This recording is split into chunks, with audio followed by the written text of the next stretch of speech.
गुजरात राज्य में जूनी पेन्शन योजना लागू करावीने जंपीशुं एम राष्ट्रीय अध्यक्ष ओपीएसना विजय बंधु और गुजरात राज्य कर्मचारी महामंडळना कन्वीनर संजय पटेले सरकार ने अल्टिमेटम आप्युं। हवे जोईए गांधीनगर आमतक न्यूज ब्यूरोमांथी जे.के. पटेलनो एक विस्तृत अहेवाल। देशना 4 राज्यों में जूनी पेन्शन योजना लागू है, त्यारे गुजरात में सरकारी कर्मचारीओ और शिक्षकों माटे जे जूनी पेन्शन योजना लागू करवामां भाजप शासित राज्य सरकार ठागाठैया करी रही है। भाजप शासित राज्य में जूनी पेन्शन योजना में विसंगतताओं जोवा मळी रही है। सरकारनी आ योजना चालू करवा हमेशा ना पाड़े छे। देशना सांसदों और धारासभ्यों माटे पण पेन्शन योजना लागू है। सरकारना कर्मचारीओ माटे केम आवुं वलण अपनाववामां आवे छे ते हजी समजातुं नथी। अमारी लड़ाई आ मुद्दे चालू रहेशे। अमे जूनी पेन्शन योजना माटे जे करवुं पड़े ते करीने रहीशुं, परंतु जूनी पेन्शन योजना शरू करावशी ए वात नक्की छे एम राष्ट्रीय अध्यक्ष ओपीएसना विजय कुमार बंधु और गुजरात राज्य कर्मचारी महामंडळना कन्वीनर संजय पटेले आमतक टीवी साथेनी वातचीत में माहिती आपता जणाव्युं हतुं।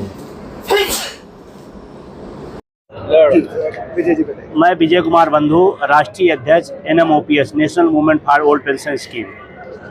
एजेंडा क्या रहेगा और सरकार अब तक जो स्थिति दिख रही है वो ओल्ड ओपीएस देने की कोई मंशा हो ऐसा नहीं दिख रहा है।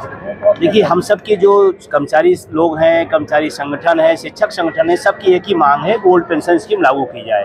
सरकार हमेशा मना करती रही है, लेकिन उसके बाद भी लड़ाइयों के दम पर, आंदोलनों के दम पर, तमाम सारे सहयोगी संगठनों के दम पर 4 राज्यों के अंदर पुरानी पेंशन बहाल हुई, चाहे राजस्थान हो, छत्तीसगढ़ हो, झारखंड हो, हिमाचल हो और पश्चिम बंगाल में ऑलरेडी पहले से चल रहा था। तो 5 राज्यों के अंदर ओल्ड पेंशन अगर स्कीम हो सकती है तो गुजरात में क्यों नहीं हो सकती, बाकी राज्यों में क्यों नहीं हो सकती, देश में क्यों नहीं हो सकती। और एक सवाल सरकार से मैं और आपसे माध्यम पूछना चाहता हूँ कि दुनिया की आर्थिक महाशक्ति हमारा देश बन रहा है, और जब आर्थिक महाशक्ति हम बन रहे हैं तो हम वो पेंशन देने में क्या दिक्कत है।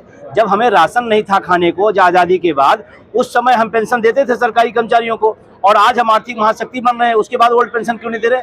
तो सवाल संसाधनों का नहीं है, सवाल नियत का है, नियत नहीं है। लेकिन हम सब लड़ाई लड़ेंगे और उसी सिलसिले में आज ये कार्यक्रम रखा गया है। यानी कि मोदी शासित बीजेपी सरकार की नियति नहीं है, क्योंकि गुजरात से ही शुरुआत हुई थी, गुजरात में बंद हुआ, फिर देश भर में बंद करने की शुरुआत हुई। जी बिल्कुल, आप बिल्कुल सही कह रहे हैं कि भाजपा शासित जो राज्य हैं वहाँ पर नहीं। लेकिन अगर आज हम विसंगति की बात करें तो राजस्थान में भाजपा है, ओल्ड पेंशन लागू है, ठीक है, उन्होंने लागू किया, लेकिन आज वो कंटिन्यू किए हैं। छत्तीसगढ़ में उनकी सरकार है, वहाँ कंटिन्यू है। तो अगर एक राज्य में हम सहमत हैं या दे रहे हैं तो दूसरे राज्यों में या दूसरे देश के अन्य राज्यों में क्यों नहीं दे सकते हैं। तो ये तो दोहरी व्यवस्था है। और एक बड़ा सवाल और है कि राजनेता जो MP MLA है वो पेंशन लेता है, उसके लिए आर्थिक समस्या नहीं है, और जब कर्मचारियों को देना है तो आपको आर्थिक समस्या दिखने लगती है। ये दोहरा मापदंड ठीक नहीं है।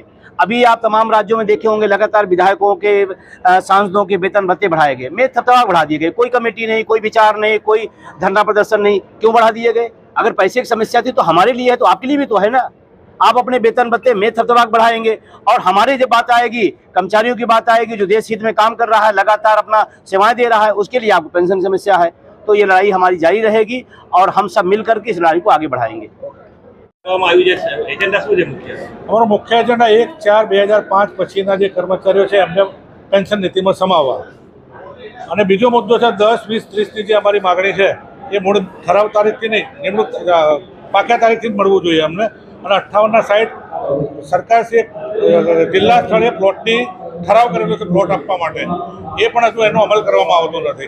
એટલે જો આગામી દિવસોમાં 1/4/2005 પછીના કર્મચારીઓને પેન્શન આપવામાં નહીં આવે તો રાજ્યવ્યાપી આંદોલન શરૂ કરવામાં આવશે।